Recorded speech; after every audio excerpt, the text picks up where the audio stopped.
কিন্তু মেসেজ দিচ্ছেন বাংলা দ্বিতীয় পত্রের যে ফাইনাল সাজেশন সেটার জন্য। তো আজকে কিন্তু বাংলা দ্বিতীয় পত্রের যে রিটেন অংশ আছে অর্থাৎ লিখিত অংশ আছে সেইটার কিন্তু যে 70 মার্ক আছে প্রত্যেকটা বিষয়ে কিন্তু চূড়ান্ত সাজেশন বা ফাইনাল সাজেশন কিন্তু আজকে আমরা দেব। তো ফাইনাল সাজেশনগুলো আসলে কি কি? তো প্রথমে অনুচ্ছেদ, এই বছরে আসলে সবচেয়ে গুরুত্বপূর্ণ ইম্পর্টেন্ট অনুচ্ছেদগুলো আসলে কি কি, যেগুলো কিন্তু কমন আসার সম্ভাবনা কিন্তু আসলে সব থেকে বেশি। তো অনুচ্ছেদের মধ্যে এবছর কিন্তু সব থেকে বেশি কমন আসার মধ্যে যেটা রয়েছে আন্তর্জাতিক মাতৃভাষা দিবস, বইমেলা, 21শে বইমেলা। কিন্তু কিছু কয়েক মাস আগে কিন্তু আসলে আন্তর্জাতিক মাতৃভাষা দিবস এবং 21শে বইমেলা গিয়েছে।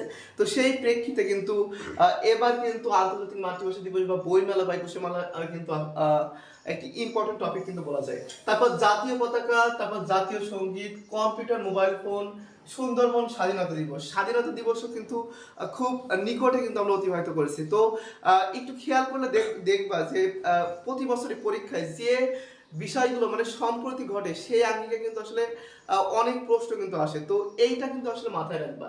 তো এখানে যে অনুচ্ছেদগুলো আসলে লেখা হয়েছে প্রত্যেকটা অনুচ্ছেদই কিন্তু ভেরি ভেরি ইম্পর্টেন্ট, 5 স্টার মানের অনুচ্ছেদ কিন্তু প্রত্যেকটা।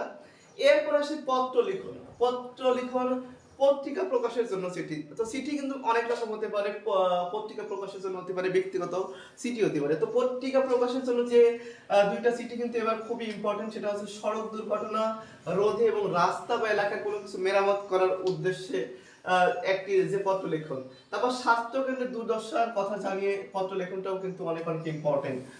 এরপর আসি আবেদন পত্র বা দরখাস্ত। আমার মনে হয় যে চিঠি বা চিঠি থেকে কিন্তু দরখাস্ত কিন্তু অনেকটাই কিন্তু সহজ হয়। আমি কিন্তু চিরকালই কিন্তু আসলে পরীক্ষাতে কিন্তু আসলে দরখাস্ত কিন্তু আসলে বেশি লাগে। তো দরখাস্তগুলো মূলত একই প্যাটার্নের হয় এবং তুলনামূলক কিন্তু আসলে সহজ হয়। তো এ বছরের জন্য ভেরি ভেরি ইম্পর্টেন্ট যে দরখাস্তগুলো সেটা হচ্ছে পাঠাগার স্থাপন, ডাকযোগে পুস্তক পাঠানোর আবেদন, কম্পিউটার স্থাপন অর্থাৎ কম্পিউটার ল্যাবরেটরি স্থাপন, অনুপস্থিতির কারণে ছুটি, ভ্রমণের অনুমতি চেয়ে এবং সহকারী শিক্ষক পরীক্ষার নিয়োগের জন্য কিন্তু আবেদন। তো এই কয়েকটি আবেদন পত্র কিন্তু তোমরা কিন্তু খুবই মনোযোগ দিয়ে পড়ে যাবা এবং ইনশাল্লাহ এখান থেকে কিন্তু একটা কমন কিন্তু থাকবেই। প্রত্যেকটা বিষয় থেকে কিন্তু ইনশাল্লাহ কমন পাবা। এরপর আসি ব্যক্তিগত পত্র। তো ব্যক্তিগত পত্রের ভিতরে হতে পারে যে ঐতিহাসিক যে কোনো স্থানের ভ্রমণের অভিজ্ঞতা জানিয়ে কিন্তু আসলে বন্ধুকে কিন্তু তুমি চিঠি লিখতে পারো। তো সেই বিষয়ে কিন্তু এবার হচ্ছে ব্যক্তিগত পত্র আসতে পারে। তারপর একজন লেখকের কাছে একজন পাঠকের চিঠি, মাতার কাছে পুত্রের চিঠি, কন্যার কাছে পিতার চিঠি। তো এই ধরনের ব্যক্তিগত পত্র যে এখানে চারটা দিয়েছি, এই চারটা কিন্তু খুবই ইম্পর্টেন্ট, 5 স্টার মানে বলা যায়। তো এইগুলো থেকে কিন্তু আসার সম্ভাবনা কিন্তু সব থেকে বেশি। এরপর আসি সারমর্ম এবং সারাংশ। অন্যগুলো কিন্তু আসলে তুলনামূলক সহজ, কিন্তু সারমর্ম এবং সারাংশ কিন্তু অল্প কথায় কিন্তু লিখতে হয়। তো এখানে কিন্তু সঠিকভাবে লেখা কিন্তু নাম্বার পাওয়ার জন্য কিন্তু খুবই জরুরি। তো সারাংশ এবং সারমর্ম যদি কমন না থাকে তাহলে কিন্তু সেখান থেকে কিন্তু নাম্বার পাওয়া কিন্তু খুবই টাফ একটা বিষয়। তো সারমর্ম এবং সারাংশের জন্য কিন্তু ছয়টা করে কিন্তু 12টা সব থেকে ইম্পর্টেন্ট সাজেশনটা কিন্তু এবার দিয়েছি এবং এখান থেকে কিন্তু ইনশাল্লাহ কমন পাবো।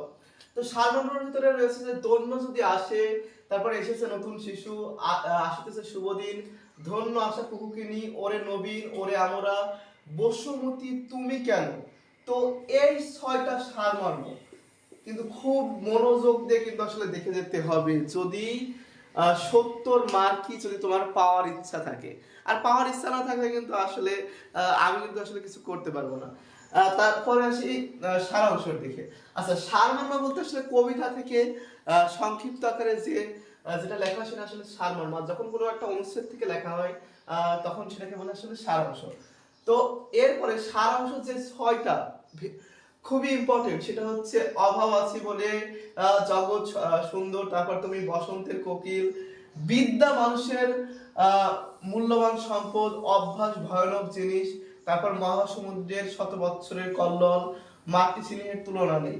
তো এই 6 6 12টা সারাংশ কিন্তু অবশ্যই খুব মনোযোগ সহকারে দেখে যেতে হবে এবং পড়ে যেতে হবে। শুধু দেখলে কিন্তু আসলে হবে না, পড়ে যেতে হবে যাতে তুমি পরীক্ষায় লিখতে পারো এবং এখান থেকেও ইনশাল্লাহ একটা সারাংশ এবং একটি সারমর্ম কিন্তু কমন পাবে ইনশাল্লাহ।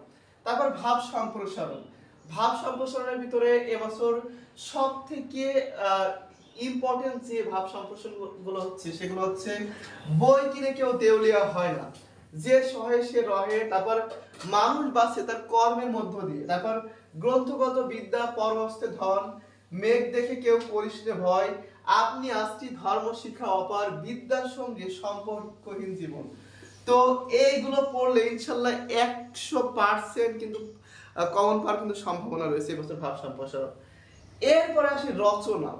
তো রচনাতে কিন্তু সব থেকে বেশি মার্ক, তো রচনা কিন্তু সব থেকে বেশি মার্ক যেহেতু, তো রচনাটা কিন্তু অনেক একটা ইম্পর্টেন্ট বিষয় কিন্তু পালন করে ভালো রেজাল্টের জন্য।